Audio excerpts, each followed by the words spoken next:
Olá, meu amigo, minha amiga, companheiros dessa nossa jornada de seguir os passos do Mestre, um por um, dessas 8 bem-aventuranças que Ele nos trouxe, nos legou como grande roteiro para a nossa iluminação espiritual. É um prazer estar com vocês aqui novamente. Nós já falamos aqui sobre algumas fundamentais conquistas da alma. A primeira grande virtude que franqueia o nosso espírito para o aprendizado, que é a humildade, a simplicidade. A segunda bem-aventurança nos vem falar da resignação perante a dor, que é dar um novo significado, encontrar uma nova significação, ressignificar, resignar para essa experiência da crise, da dificuldade, encontrando nessa crise, nessa dificuldade, nesse aprendizado sofrido, um caminho fundamental para os seres da nossa evolução, que nós precisamos passar, experiência pela qual nós precisamos passar no nosso aprendizado. Depois nós falamos na terceira bem-aventurança, bem-aventurados os mansos, porque eles herdarão a terra, desse anúncio promissor, dessa grande felicidade que Jesus nos deixa, ao prometer que aqueles que se auto-pacificarem estarão qualificados para a grande tarefa de regeneração do planeta, que é a tarefa que vai se impor a toda a humanidade nesse terceiro milênio, nesse processo de aprendizado. Hoje nós vamos falar sobre bem-aventurados os misericordiosos, porque eles receberão misericórdia. A palavra misericórdia, a ideia da misericórdia, ela resume um pouco todas as conquistas anteriores. Ela resume e traz para si a humildade, a resignação, a mansidão, a justiça, o sentimento de justiça que é preciso entender, que é preciso compreender das lições, das leis de Deus, para finalmente alcançarmos essa misericórdia, esse coração, esse perdão, essa compaixão que agrega, que sintetiza, que está resumida na ideia da misericórdia. Em vários momentos Jesus nos traz essa ideia de que conforme formos, receberemos. O Pai Nosso é uma ocasião em que, por excelência, fica claro quando Jesus nos estimula, nos ensina a pedir a Deus que perdoe os nossos erros, assim como nós perdoarmos os erros dos outros. Aqui ele fala que receberão misericórdia aqueles que forem misericordiosos. E há uma parábola em que Jesus exemplifica muito isso com a relação do rei com seus súditos. Conta o mestre que um rei chegou à conclusão de que estava com muitos súditos devendo para ele, e isso não diz o Evangelho, mas essa situação incomodou o monarca, a ponto dele chamar os seus súditos às contas. Podemos especular que um grande monarca, o grande rei, avaliou que não tanto pelo recurso, que não lhe faria diferença, já que ele era muito rico, mas essa incompreensão em relação aos bens que Deus tem ofertado para todos nós, ela é extremamente prejudicial.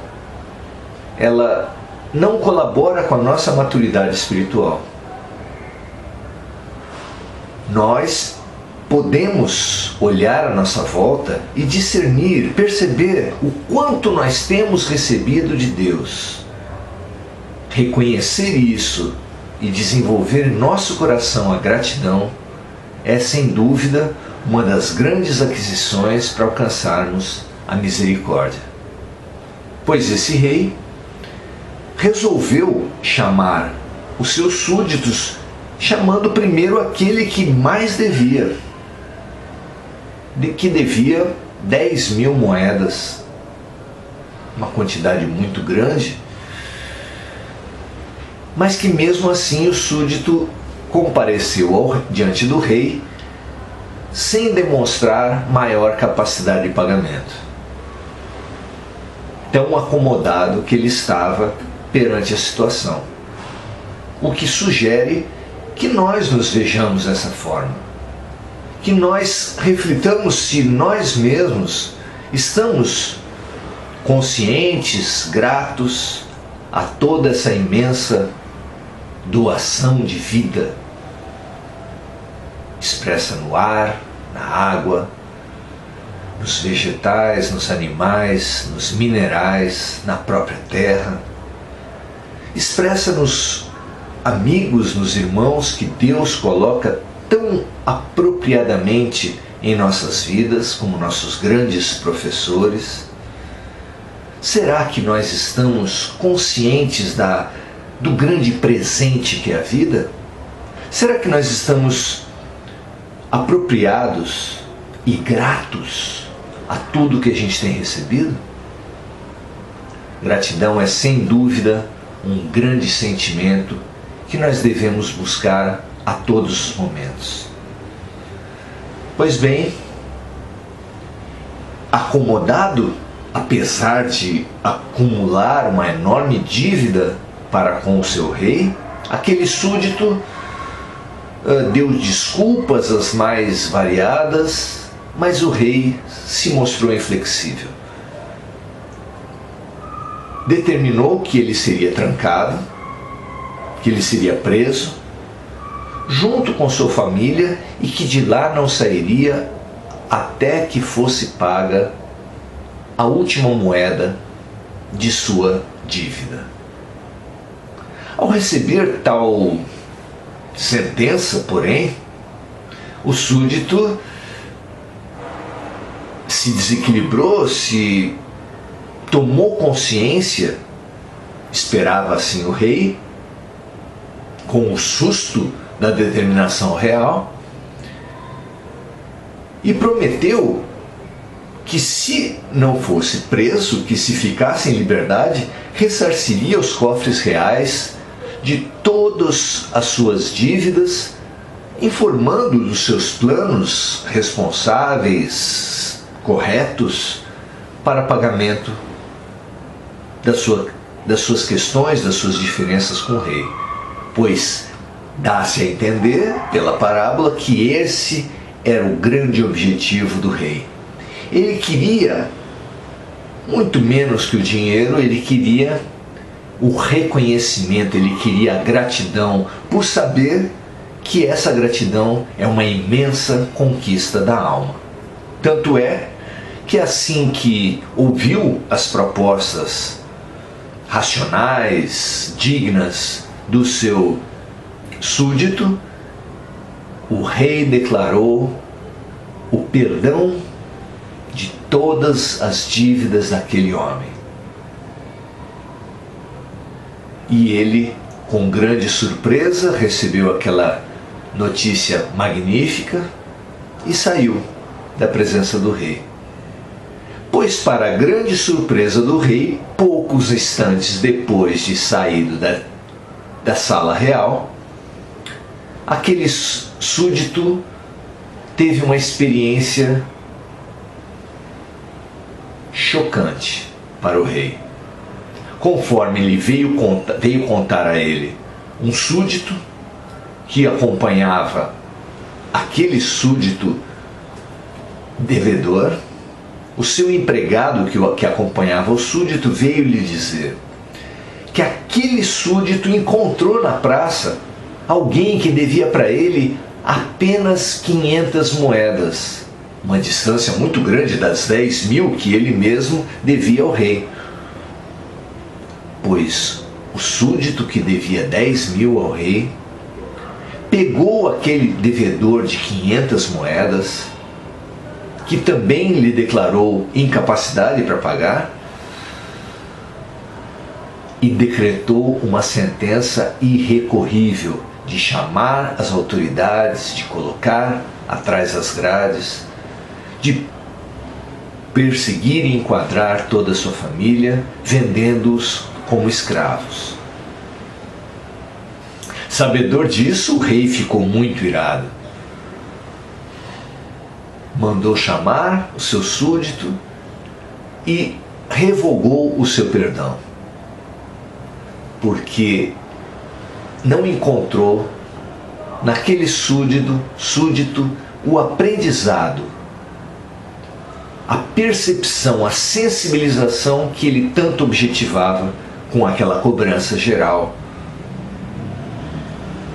das pessoas que integravam o seu reino. Com essa parábola, nós talvez possamos entender um pouco mais o que Jesus quis dizer, quando nos ensinou a falar no Pai Nosso que fôssemos perdoados por Deus dos erros que nós cometemos, assim como nós perdoamos quem cometeu o erro conosco. A primeira ideia que surge nas nossas mentes é a da reciprocidade, é de um toma lá da cá, é de uma condicionalidade do perdão divino, que é absolutamente incompatível com o amor de Deus, que é sabidamente incondicional. Como entender então essa ordem, esse pedido, esse chamamento de Jesus, que fôssemos perdoados assim como nós mesmos perdoamos? É porque Deus está longe de ser esse cobrador, esse juiz duro que só a pequenez humana conseguiu conceber.